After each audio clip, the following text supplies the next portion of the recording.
पश्चिम बंगाल में 6 में से 4 सीटों पर तृणमूल कांग्रेस उपचुनावों में आगे चल रही है। सिताई, मादरीहाट, नैहाटी और मेदिनीपुर में चुनाव हुए। इन चारों पर टीएमसी आगे चल रही है।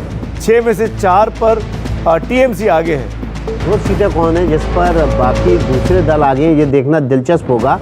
लेकिन देखिए हमारे साथ सौरभ गुप्ता जुड़ रहे हैं, लेकिन उससे पहले ये दिलचस्प आंकड़े आपके सामने रख दें। 200 के पास पहुंच गया है एनडीए गठबंधन महाराष्ट्र में, और ये एक बड़ी जीत की तरफ इशारा कर रहा है। लग रहा है यहाँ पर जो लाड़की बहना योजना है उसमें महिलाओं ने ज़बरदस्त वोटिंग की। पिछली बार के मुकाबले महिलाओं का फुटफॉल ज़्यादा था मतदान केंद्रों पर, और वो यहाँ पर रुझानों में स्पष्ट होता दिखाई भी दे रहा है। देखिए एनडीए गठबंधन का हम यहाँ पर आपको जो 75 सीटें हैं उसका आंकड़ा दिखा रहे हैं। 16 मुंबई से आई हैं, उत्तर महाराष्ट्र से 15 सीटें हैं, विदर्भ से 11 सीटें आई हैं, जबकि कोंकण से 7 और पश्चिमी महाराष्ट्र से 16 और मराठवाड़ा 10 सीटें आई हैं यहाँ पर।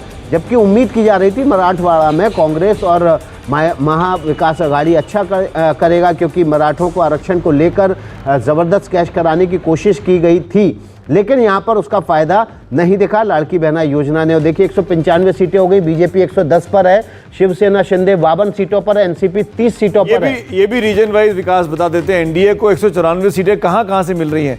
मुंबई रीजन में 14 सीटें मिल रही हैं, 6 का नुकसान हो रहा है।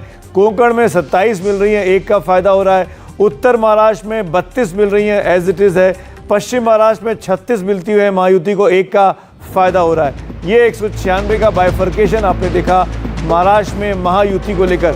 रुझानों में महायुति को 2/3 बहुमत हो गया है। 196 का फिगर महायुति ने पा लिया है 288 की विधानसभा में, और ये अपने आप में बहुत बड़ा आंकड़ा है महायुति के लिए, और महाविकास आघाड़ी के लिए बहुत बड़ा झटका है। बिल्कुल, देखिए 2/3 बहुमत। लंबे समय बाद महाराष्ट्र में ऐसी स्थिति बनी है कि वहाँ पर किसी गठबंधन या दल को 2/3 बहुमत मिल रहा है। 200 के पार भी एनडीए जा सकता है, जिस रफ्तार से यहाँ पर रुझानों में उसको बढ़त मिलती दिखाई दे रही है। सौरभ गुप्ता कोलकाता से जुड़ गए हमारे साथ। यहाँ पर 6 विधानसभाओं में उपचुनाव था, 4 पर टीएमसी आगे चल रही है और 2 सीटों पर अन्य आगे चल रहे हैं। सौरभ, आमतौर पर ये देखा जाता है उपचुनाव में जो सरकार में दल होता है उसी को बढ़त मिलती है। 6 में से 4 सीटों पर वैसे ही टीएमसी को बढ़त मिल रही है। यहाँ पर 2 सीटें कौन सी हैं जिस पर दूसरे दल आगे? देखिए यहाँ के जो शायद ये जो फिगर्स है इसमें थोड़ा ऊपर नीचे हो रहा है, लेकिन इस वक्त अगर हम बात करें जो यहाँ इलेक्शन कमीशन से हमें फिगर मिल रहा है, इसमें ये पता चल रहा है कि 6 के 6 सीटों में तृणमूल आगे चल रहे हैं। तो उपचुनाव के हिसाब से अगर हम देखें तो ज़रूर जैसे आपने बताया कि उपचुनाव में जो पार्टी इन पावर होता है, सत्ताधारी दल जो होता है, उनको एक एडवांटेज रहता है और वही है। लेकिन मैं एक छोटा सा कंपैरिजन आपको बताना चाहता हूँ, क्योंकि हम इससे पहले महाराष्ट्र की बात कर रहे थे। महाराष्ट्र में आपने जिक्र किया लाड़की बहना का जो योजना है। अब तृणमूल कांग्रेस ने ये जो लाड़की बहना, ये महिलाओं के जो एक फाइनेंशियल सपोर्ट का स्कीम है, पश्चिम बंगाल में भी तृणमूल के सपोर्ट में यही स्कीम जो लक्ष्मी भंडार स्कीम बताया जाता है, वो यहाँ पे तृणमूल ने शुरू किया है। और ये काफ़ी पुराना स्कीम है पश्चिम बंगाल में। ममता बनर्जी का एक पेट स्कीम आप बोल सकते हैं, और ये अब अलग अलग राज्यों में दिखाई दे रहे हैं अलग अलग नामों से, जो महिलाओं को फाइनेंशियल सपोर्ट देने की स्कीम है। और इसका एक राजनीतिक फ़ायदा भी है, पॉलिटिकल रिजल्ट है जो बाकी राज्यों में दिखाई दे रहे हैं। जैसे आपने महाराष्ट्र का जिक्र किया, लाड़की बहना, यहाँ पे लक्ष्मी भंडार है। लेकिन आपको ये बता दूं कि पश्चिम बंगाल की जो उपचुनाव की स्थिति है, ये आरजी कर का जो घटना हुआ उसके बाद ये पहला चुनाव है।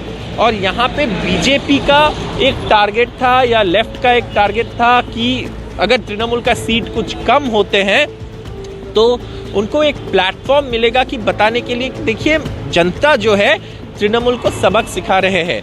लेकिन इस वक्त जो ट्रेंड चल रहा है, जो ट्रेंड्स बता रहे हैं, क्योंकि अभी भी काउंटिंग जारी है तो रिजल्ट्स नहीं है, लेकिन जो ट्रेंड्स और जो लीड्स तृणमूल को मिल रहे हैं उससे जरूर ये पता चल रहा है कि तृणमूल एनडीए को बहुमत मिलता हुआ दिख रहा है। 42 सीटों पर आगे रुझानों में आगे दिखाई दे रही है, और इंडिया गठबंधन ने अचानक से बढ़त बनाई है, 30 सीटों तक पीछे आ गई थी और अब रुझान में 36 सीटों पर आगे चली गई है। तो ये दिखा रहा है कि झारखंड में अभी जो है गेम ओवर नहीं हुआ है, जो रुझान है वो आगे फिर से बदल सकते हैं। अरविंद मोहन।